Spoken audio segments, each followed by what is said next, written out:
الحمد لله نحمده ونستعينه ونستغفره ونؤمن به ونتوكل عليه ونعوذ بالله من شرور أنفسنا ومن سيئات أعمالنا من يهده الله فلا مضل له ومن يضلله فلا هادي له نشهد أن لا إله إلا الله وحده لا شريك له ونشهد أن سيدنا وشفيعنا وحبيبنا ومولانا محمدا عبده ورسوله أرسله بالحق بشيرا ونذيرا بين يدي الساعة اللهم صل على سيدنا مولانا محمد وآله وأصحابه وبارك وسلم كما تحب ربنا وترضى عدد ما تحب ربنا وترضى. قال النبي صلى الله عليه وسلم كن في الدنيا كأنك غريب وعابر سبيل كنفسك من أهل القبور. وقال عليه الصلاة والسلام الكيس من دان نفسه وعمل لما بعد الموت والعاجز من اتبع نفسه هواها وتمنى على الله الأماني او كما قال علیہ الصلاۃ والسلام. محترم بزرگوں اور عزیز بھائیوں اور دوستوں اور ہماری دینی محترم بہنوں، یہ حق تعالی شانہ کا کرم اور ان کا انعام ہے کہ اللہ رب العزت نے اپنے نام اور اپنے نبی پاک صلی اللہ علیہ وسلم کے کام اور ہماری زندگی کے اصلی مقصد کو پہچاننے کے لیے ایمانی مذاکروں کا اور دینی فکروں کا ایک ماحول اپنے کرم سے ہمیں نصیب فرمایا تاکہ ہم اپنی زندگی کی اصلی ذمہ داریوں کو پہچان سکیں اور اللہ کرے کہ اسی زندگی میں اس کو ہم پورا کرنے کے راستے پہ چل سکیں. اس لیے کہ اللہ کی دی ہوئی زندگی ایک ہی ہے، یہ کوئی بار بار ملنے والی نہیں ہے اور کئی زندگیاں نہیں ہیں کہ آدمی اسے اپنی خواہش پر، اپنے شوق پر، اپنے جذبے پر اور کوئی ایک دو زندگیاں اللہ کے نام پر اور نبی کے کام پر لگا دے، بلکہ یہ ساری کاموں کے لیے اللہ پاک نے ایک ہی زندگی دی ہے. اور اس زندگی کو قیمتی بنانے کے لیے اور اس زندگی کو صحیح بنانے کے لیے اللہ پاک نے اپنے محبوب نبی اماموں کے انبیاء حضرت محمد رسول اللہ صلی اللہ علیہ وسلم کو اس دنیا میں مبعوث فرمایا تاکہ قیامت تک آنے والے انسانوں کو ان کی زندگی کے صحیح بنانے اور کامیابی کے راستے پہ چلنے کے لیے ان کو سمجھائیں، ان کو بتلائیں اور ان کو اس کا صحیح نمونہ دکھلائیں. اللہ کے لاڈلے نبی صلی اللہ علیہ وسلم نے انہی فکروں میں اپنی زندگی کو چلایا اور ایک مبارک طبقہ صحابہ کرام رضوان اللہ تعالی علیہم اجمعین کا، جن میں مرد بھی تھے، عورتیں بھی تھیں، جن میں بچے بھی تھے، بوڑھے بھی تھے، اور جن میں پڑھے لکھے بھی تھے، بے پڑھے بھی تھے، اور جن میں مالدار بھی تھے اور جن میں غریب اور کسمپوز بھی تھے. ایسے تمام انسانوں کا ایک گلدستہ تیار فرمایا جن کی زندگیاں ایمان اور عمل کا نمونہ بنی اور لوگوں کے سامنے ان کی زندگی کو اللہ کی مددوں کے لینے کا راستہ بتلانے کے لیے قیامت تک چھوڑا. اور اس وہ مبارک طبقہ اپنی زندگی کو اللہ کے نام پہ شروع کیا اور بار بار اللہ کے نبی صلی اللہ علیہ وسلم ان کی تربیت اتنی فرماتے تھے کہ صحابہ کہتے ہیں کہ ہم آپس میں ملتے تو ہمارا پہلا بول یہ ہوتا تھا تعالوا نجددوا ایمانکم بقول لا الہ الا اللہ، آؤ اپنے ایمان کو تازہ کریں گے کلمے کے ذریعے سے اور لا الہ الا اللہ کی تکرار کے ذریعے سے. اور یہ کیفیت اتنی ہوتی تھی کہ اگر چلتے چلتے راستے میں کوئی جھاڑی آ جاتی یا کوئی دیوار آ جاتی اور ہم اس کی وجہ سے ایک دوسرے سے جدا ہو جاتے اور اس کے بعد وہ جھاڑی ختم ہوتی اور ہم مل لیتے یا وہ دیوار کا فاصلہ ختم ہوتا اور پھر ہماری ملاقات ہوتی تو ہماری زبانوں پہ ہوتا تھا کہ اپنے ایمان کو تازہ کرو لا الہ الا اللہ کے ذریعے سے. تو اگر صحابہ کرام کا وہ طبقہ جو رات دن نبی رحمت صلی اللہ علیہ وسلم کو دیکھا اور رات دن نبی پاک صلی اللہ علیہ وسلم کی صحبت میں رہا اور رات دن حضور اکرم صلی اللہ علیہ وسلم سے تربیت پایا، اگر وہ تھوڑی دیر میں اپنے ایمان کو تازہ کرتے رہے اور اپنی آخرت کی یاد کو بھڑکاتے رہے اور اپنے انجام کو سوچتے رہے تو ہم جیسے انسان جن کی زندگی میں دنیا کی محبتوں کے پرت در پرت پڑے ہیں اور غفلتوں کے پہاڑ ہماری ایمان کی چنگاری کو دبائے ہوئے ہیں، تو ہم کو ان مذاکروں کی کتنی زیادہ ضرورت ہے کہ ہم میں ایمان تازہ ہو، آخرت نگاہوں میں بس جائے، زندگی کا مقصد سمجھ میں آ جائے، ہم اللہ کو پہچان لیں، اللہ کی منشا پر اپنی زندگی کو ڈھال لیں، اور نبی پاک صلی اللہ علیہ وسلم کے طریقے، آپ کی اطاعت، آپ کی محبت ہمارے دل و دماغ میں بسے، اور ہم آپ کی اداؤں پر اپنی زندگی کو چلانے والے بن جائیں۔ اس کے لیے ضرورت اس بات کی ہے کہ اس زندگی میں دین کے تذکرے، ایمان کے مذاکرے، آخرت کی یادیں، نبی رحمت صلی اللہ علیہ وسلم کی بے قراریاں اور صحابہ کرام کی قربانیاں اتنی ہمارے سامنے آئے اور اتنی ہمارے گھروں میں گونجے، اور اتنا ہم اپنے بچوں اور اپنے گھر والوں کے بیچ میں مرد عورتوں سے اور عورتیں مردوں سے ایمان کی بابت پوچھیں، تذکرے کریں، کہ دل و دماغ میں یہ بات بیٹھ جائے کہ ہمارا اصلی سرمایہ ایمان کا ہے اور ہمارا اصلی خزانہ آخرت کا ہے، کہ ہم ان بنیادوں پر اپنی زندگیوں کو سنواریں اور ہم اپنی زندگی کو اللہ کے نام پر اور نبی کے کام پر اور آخرت والی فکروں کے عنوان پر اپنے آپ کو استعمال کرنے والے بن جائیں۔ اسی لیے نبی پاک صلی اللہ علیہ وسلم نے اپنے ارشاد میں فرمائی کہ الکیس من دان نفسہ وعمل لما بعد الموت، اے لوگوں تم میں سمجھدار آدمی اور عقلمند آدمی اور ہوش مند آدمی وہ ہے جو مرنے سے پہلے مرنے کے بعد کی تیاری کر لے۔ یعنی مرنے کے بعد کے صرف تذکرے کرنا کافی نہیں ہے، بلکہ مرنے کے بعد کی تیاری کرنا، کہ آدمی موت کی تیاری کر لے اور موت کے بعد آنے والے احوال کی تیاری اسی زندگی کے اندر کر لے، اس لیے کہ موت کے بعد پھر تیاری کا میدان چھن جائے گا اور مواقع آدمی کو پھر باقی نہیں رہیں گے کہ وہ اپنی زندگی کو لوٹا سکے، پلٹا سکے۔ اس لیے اسی زندگی میں اس بات کو سمجھایا گیا اور بتلایا گیا کہ سمجھداری کا تقاضا یہ ہے کہ موت کی تیاری کرو۔ زندگی کی تیاری تو کیڑے مکوڑے بھی کر رہے ہیں، اور زندگی کی تیاری تو مرغی اور پرندے بھی کر رہے ہیں، اور زندگی کی تیاری تو چوہے اور بلی بھی کر رہے ہیں، اپنے رہنے کے لیے بل کو اور اپنے رہنے کے لیے سائے کو، اپنے کھانے کے لیے دانے کو اور اپنے کھانے کے لیے اپنی ضرورت کو وہ ڈھونڈتے ہیں اور اپنا پیٹ بھرتے ہیں۔ تو زندگی کی ضرورتیں تو ہر جاندار تلاش کرتا ہے اور ہر زیرو ان چیزوں کے پیچھے رہتا ہے، انسان کا اور ایمان والے کا اور اللہ کے بندے کا اور نبی رحمت صلی اللہ علیہ وسلم کی ذات اثر پر ایمان لانے والے کی علامت یہ ہے کہ یہ آخرت کی تیاری سامنے رکھے۔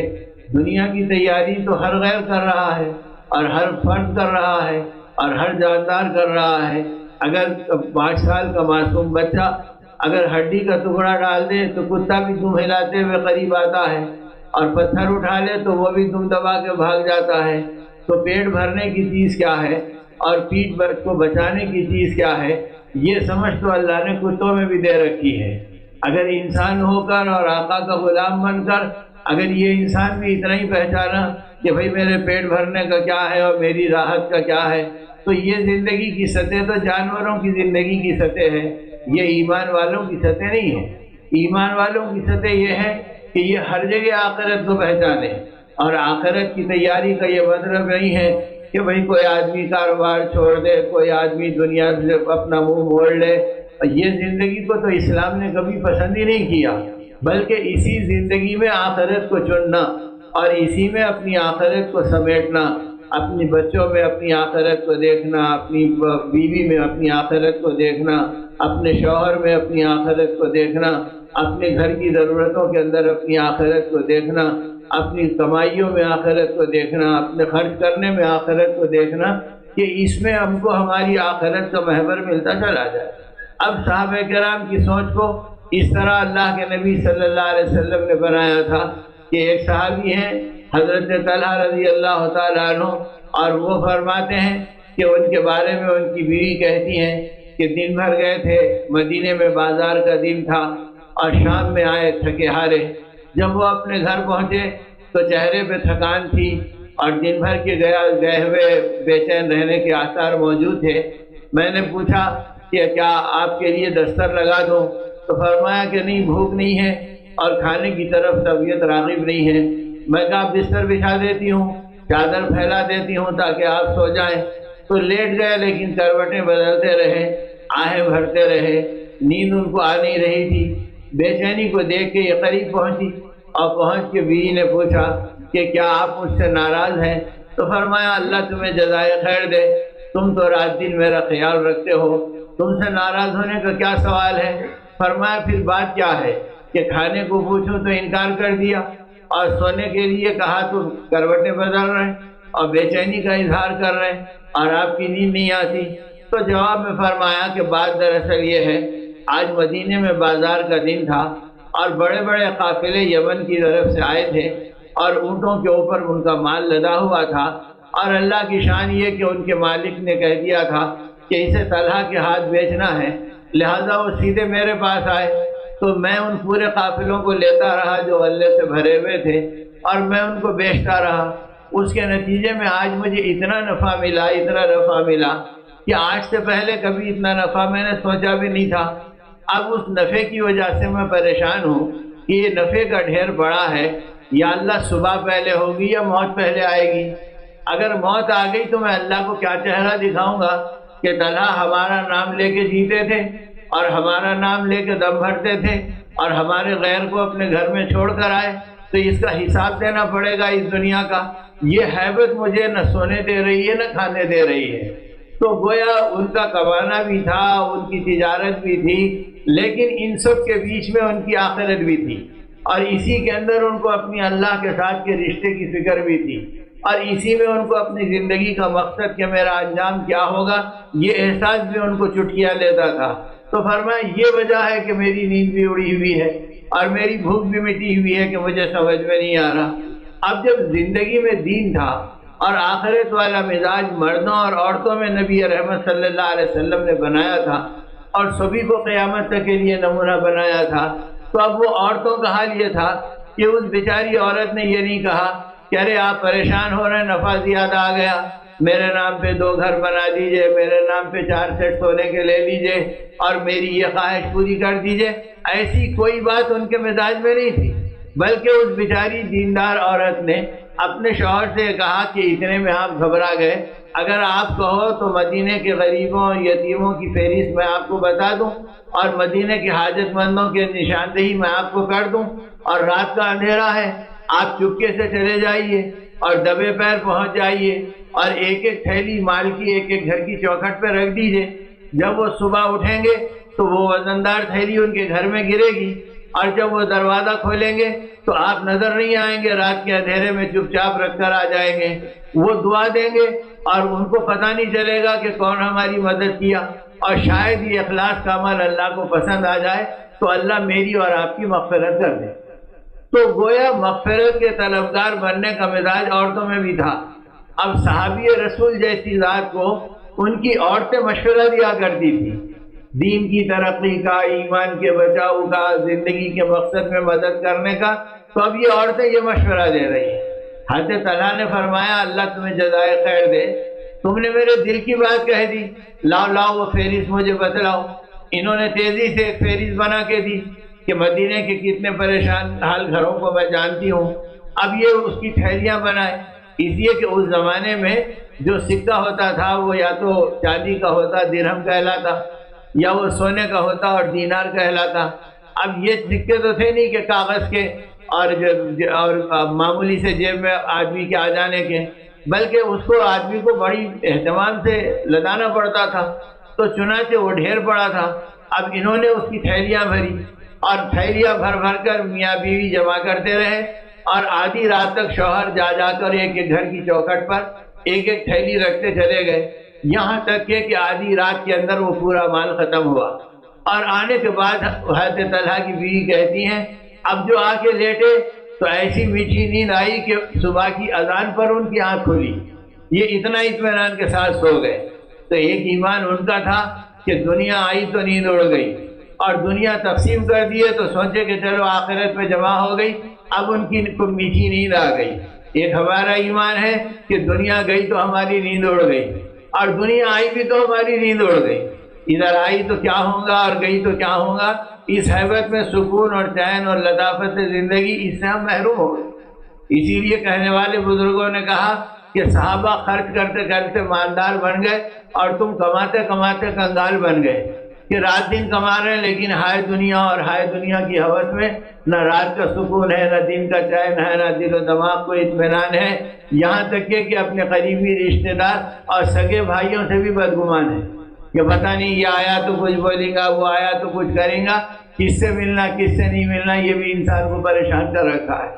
اب وہاں یہ ہے کہ ڈھونڈ ڈھونڈ کر لوگوں کو دے رہے ہیں، تو جب مقصد زندگی سامنے تھا تو مال خرچ کرنے میں مزہ آ رہا تھا، اب مقصد زندگی سامنے ہے نہیں ہے تو مال جمع کر کے بھی پریشان ہے اور مال کما کے بھی پریشان ہے، اور مال کے ڈھونڈنے میں ساری زندگی ساری جوانی اسی میں نچوڑی جا رہی ہے۔ اب نتیجے میں تھکے ہارے آتے ہیں تو گھروں میں چڑچڑاہٹ رہتی ہے، بچوں سے اکتاہٹ رہتی ہے، بیوی سے الجھنیں رہتی ہے، تو گھروں کا سکون بھی اس مردار دنیا پہ برباد ہے اور زندگی کے اندر چین نہیں۔ اب دنیا کہتی ہے کوئی وظیفہ بتا دو، ارے بھائی وظیفہ تو یہ ہے کہ اپنے اصلی وظیفے پہ آ جاؤ، ایمان کی محنت کرو، آخرت کی فکر کرو، آقا کی سنتوں پہ چلو، اللہ کا نام لو، اس کی لطافتیں اور برکتیں پھر زندگی میں نہیں بلکہ نسلوں میں پاؤ، اور خاندان در خاندان اس کی برکتوں اور اس کے انوار کو دیکھو۔ تو یہ تو اس وقت ہے جب کہ آدمی اس کے پیچھے محنت کرے۔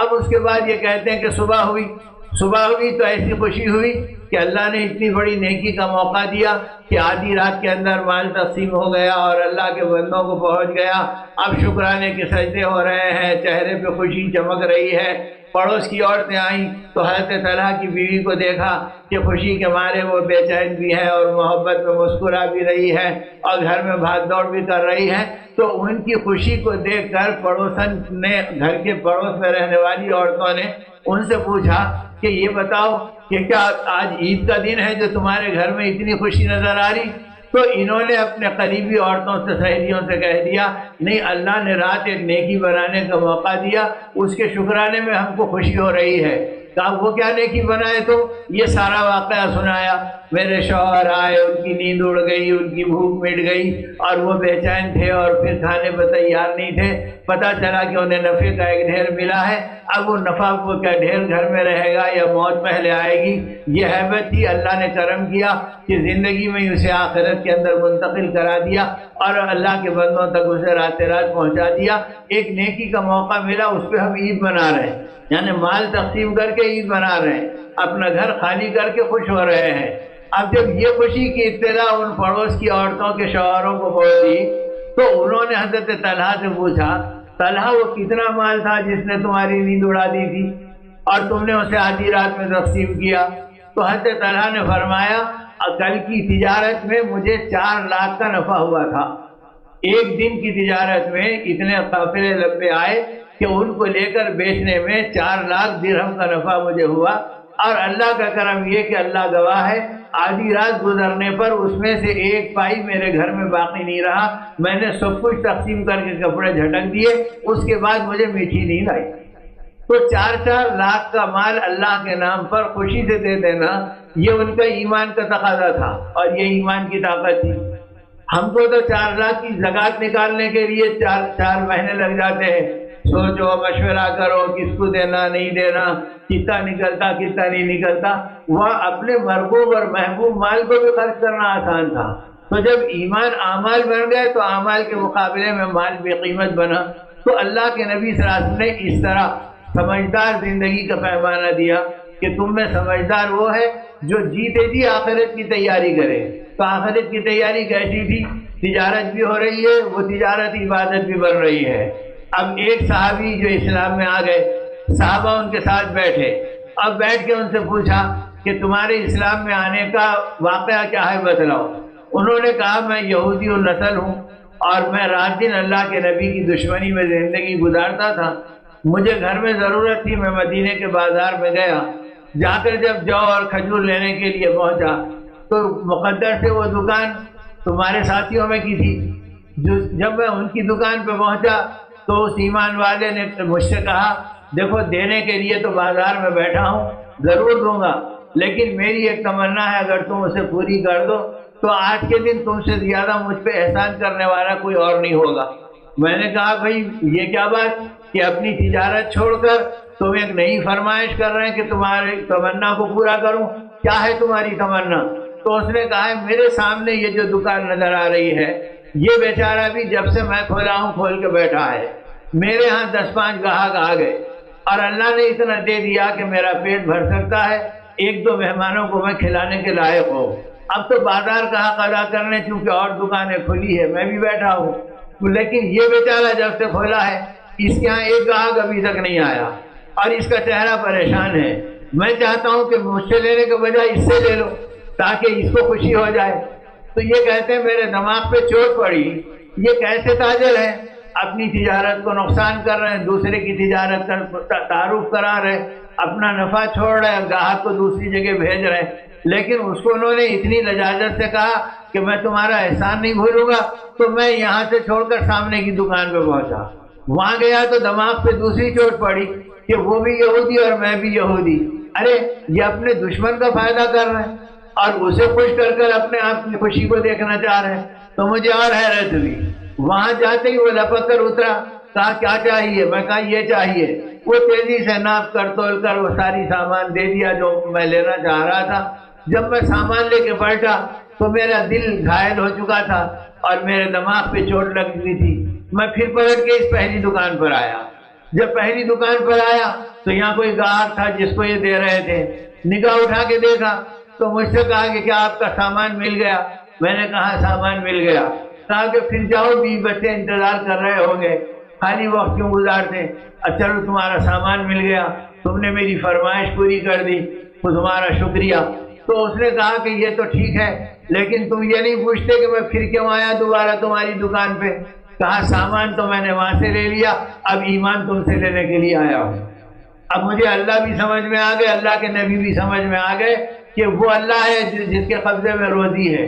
اور وہ اللہ کے نبی ہیں جو ایسے اللہ کا تعارف کراتے ہیں کہ تم اپنے نفع کو، اپنے گاہک کو قربان کر کے اس پہ خوش ہوتے ہیں کہ تمہارا کام بن گیا۔ اگر یہ بھی کوئی زندگی ہے تو یہ مبارک زندگی تو مجھے بھی چاہیے، مجھے ایمان کا کلمہ پڑھا دو اور مجھے اپنے نبی کی غلامی میں لے لو۔ تو اس طرح اللہ نے مجھے ہدایت دی۔ تو جب زندگی میں آخرت کی فکریں اور موت کی تیاری ذہن میں آئی تھی تو ہماری دکان کی تجارتیں اور ہمارے بازار کے کاروبار بھی لوگوں کے دل بدل رہے تھے اور ان کو ایمان مل رہا تھا۔ اور جب آخرت کی فکروں سے ہماری زندگی خالی ہو گئی اور موت کی تیاری کو ہم بھول گئے تو ہماری تجارتوں سے تو لوگوں کو کیا دین ملتا، ہماری عبادت سے ہم کو اپنی آخرت سمجھ میں نہیں آ رہی، اور ہماری عبادت سے ہمارے اللہ ہم سے راضی نہیں ہو رہے، اور ہماری عبادت سے ہمارے گودوں میں پلنے والی اولاد اللہ کے راستے پہ چلنے پہ تیار نہیں ہو رہی، اس لیے کہ اس راستے کی محنتوں کا مزاج ہمارا بدل گیا۔ تو ضرورت اس کی ہے کہ زندگی کے اندر یہ آخرت والی فکریں بچوں کے، بڑوں کے، مردوں کے اور عورتوں کے ہر ایک کی زندگی میں ہوں،